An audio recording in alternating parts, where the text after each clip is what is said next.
Good evening. Over 750 people are confirmed dead and about 1,000 injured due to the 7.5 magnitude earthquake that hit the Metro Manila area a week ago. Hospitals are once again flooded with people seeking medical attention. It can be remembered that last month's bombing had also left 315 dead in its wake. In related news, the San Lorenzo Institute for Mental Health has been relocated to its college building due to the medical wards being destroyed in the earthquake. The SIMH is home to the country's most violent psychiatric cases, including the suspect in last month's bombing, whose name has been withheld by the police. In other news, film director Bea Socko wins the Las Vegas Film of the Year award in Las Vegas.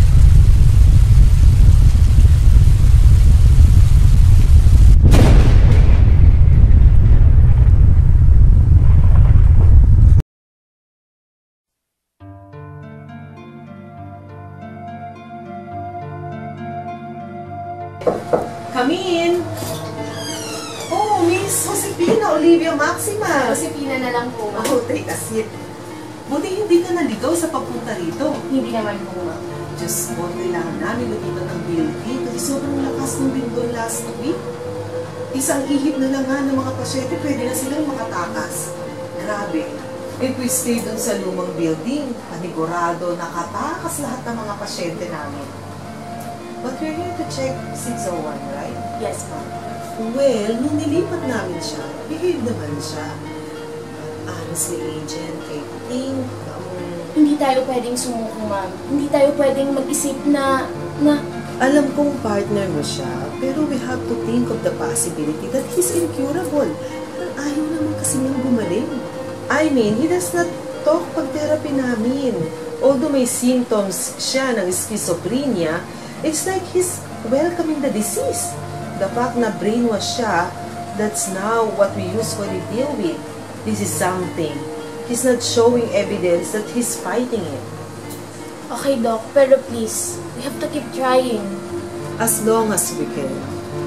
Pero as you know, he belongs in prison, not here.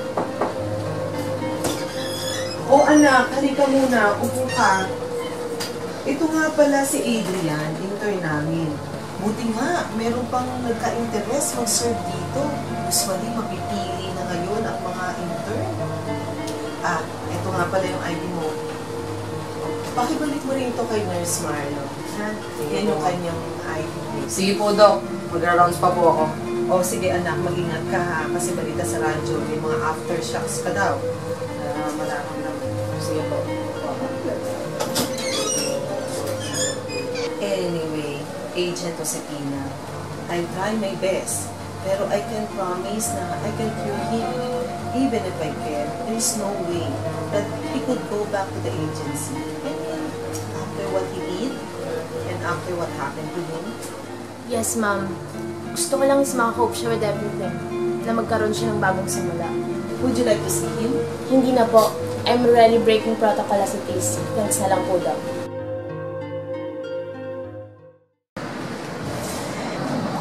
Bakit ba ako nandito, Agent? Maganda ba ako? Hindi. Ayan na. Sira ulo ka, umayos ka nga. Akala mo lahat biro eh. Nasa mission ka kaya? So, ikaw hindi. Kung pinapagawa mo sa akin, bawal daw ito eh. Pag nalaman to ni Direk, ano? Hindi niya malalaman. Paano? Intern pa lang ako, sinabak na ako dito. Buti lang gusto ko yung mga tusok-tusok and everything na medical chururut na yan. Dami mong arte eh. Basta gusto ko magmasid-masid ka dito. Siguradong may secure na. So si Bernardo na yung secure, na ako na lang lagi matatakot kasi kriminal yun, ako na lang lagi. Basta kailangan siguro si Bernardo at lahat ng tao dito. Dahil balita sa agency, papatayin daw si Bernardo. Di ba dapat patay na talaga yun? Nako si Pina. Hindi ko lang... Basta, sige na, i-try mo lang please. Ay nako, alam kasi dapat kayo talaga yung nag-aano Kasi dito nga, eh. mahal mo ko. Ay nako si Pina, tigilan mo ako sa mga ganyan-ganyan mo. Ginaganyan-ganyan. Kung hindi ka lang gusto mo mga tusok-tusok dito ng mga medical chururut. Hindi, kasi nga mahal mo nga ako. Talaga naman si Pina, tigilan mo na. Umuwi ka na doon. Basta, hindi mo utos ko. Oo na. Umayos ka. Pero hindi ko mapapromise na lagi kong bibisitahin ng Bernardo mo. Ako. Umayos ka, Adrian. Oo na. Agent Adrian. Ako, Agent Josefina.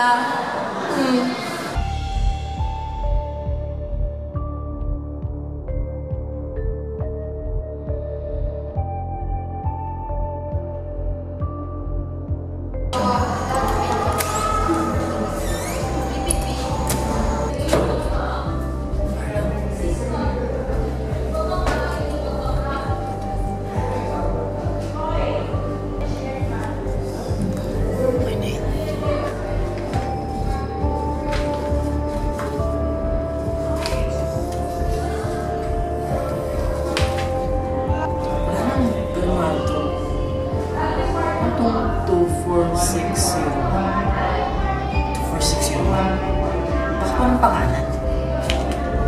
Hindi kaya si Bernardo.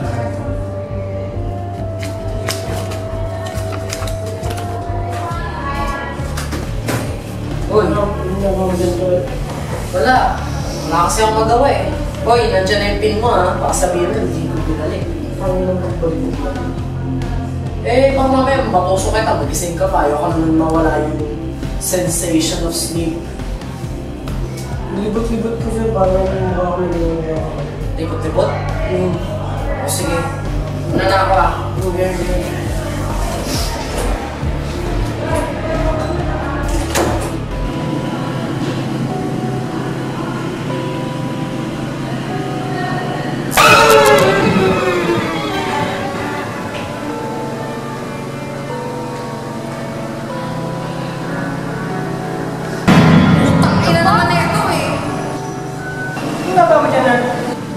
Check ng word sa taas.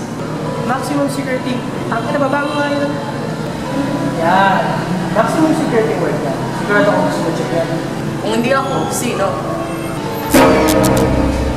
Ako dapat. Pero whatever. Here. Remember, kung magbubukas sa pinto, maximum security yung word yan. Kung may bukas sa pinto, kung ano mamali, yung word mo agad. Heads? Heads.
Nagrarams. Pero pwede pakibaba mo na Nagbukas yan. ng pinto.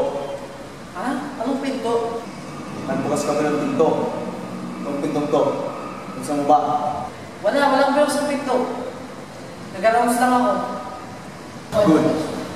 Because the last thing you want to see ay isang bukas sa pinto sa MS Hall. Ha? Bakit naka-emphasize dyan sa pintong yan? Ano kung meron dyan dito? Check mo yung file. Fine.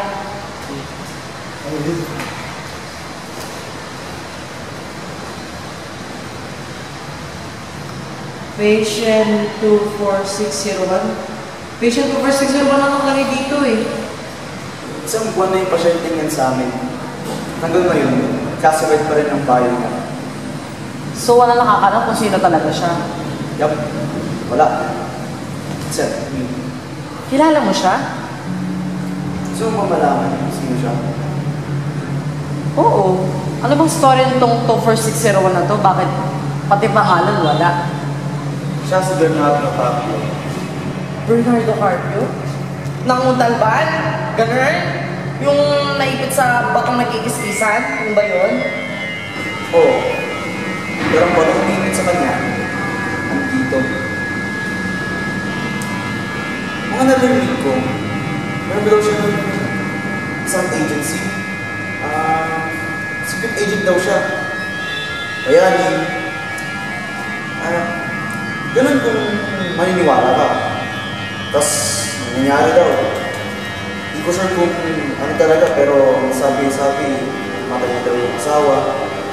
Iba naman, sabi naman nila ay team rider daw siya ng boss niya. Yun. Tapos, napadaw siya ng konti.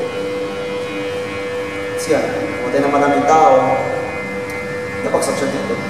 So, paano mo nalaman lahat ng yan? Dahil naman sabi ko, tinutulungan lang. Mga kwento yung kapwa nurse natin.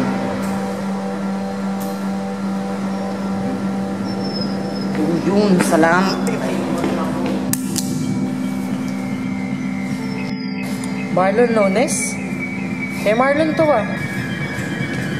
Gusto mong malaman? Bakit ko alam nun? Ako kasi siya.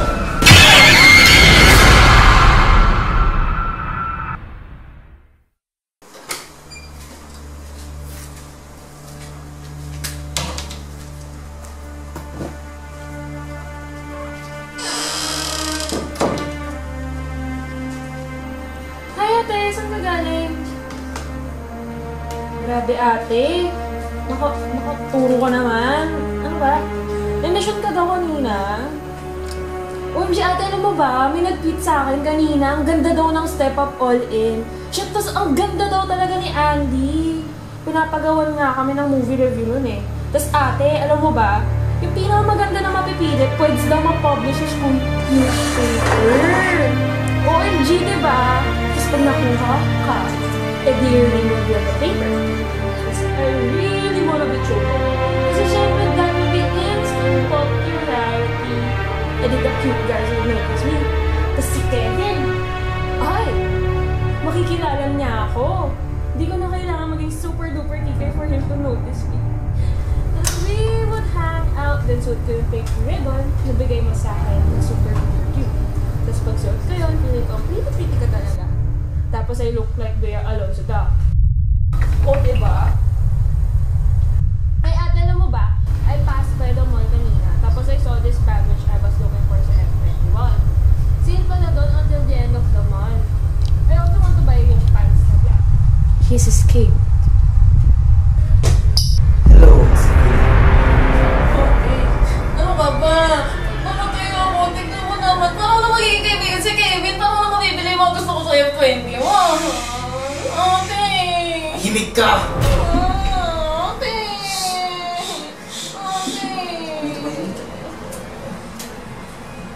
Hindi ka dapat tumakas, Bernardo. Yung mga tao dun sa ospital, tinutulungan ka nila. Tulungan? Right. Hindi ko kailangan nun. Itigil mo na to, Bernardo. Bumalik na tayo dun. Kapag gumaling ka... Gumaling? Kailan pa ako nagkaroon sakit, Josefina? Hindi ako kahit kailan nagkaroon ng sakit. I feel healthy. I think healthy. Usapan natin to.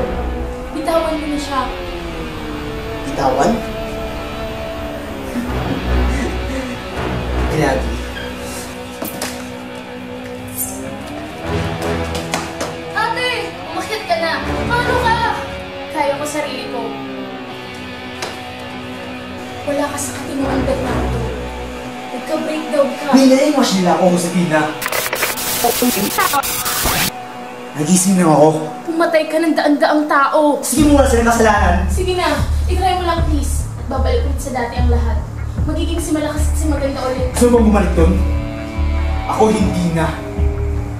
The only reason you're still alive, Josefina, is because naniniwala ko na wala kang kasalanan sa nangyari.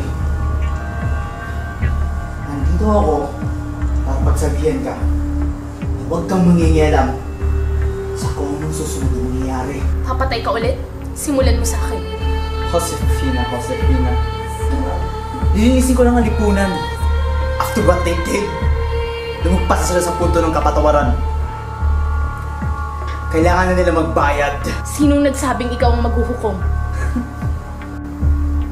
Nung oras na niloko nila ako, nang naisip nila na okay lang na patay lang aking mga magulang at i-program ang aking utak.